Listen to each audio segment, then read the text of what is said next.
శ్రీ విష్ణు రూపాయ నమశివాయ.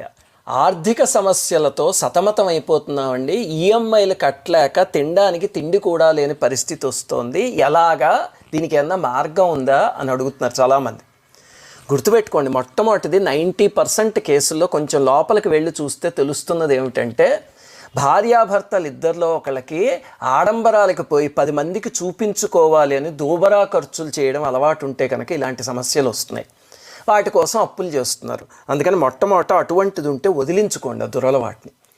రెండవది ఏమిటంటే, భార్యాభర్తలు ఇద్దరూ కలిసి ప్రతిరోజు కనకధారాను లక్ష్మీ అష్టోత్తరం 2 చదవండి. మన ఛానల్లో గతంలో చెప్పినవేవి.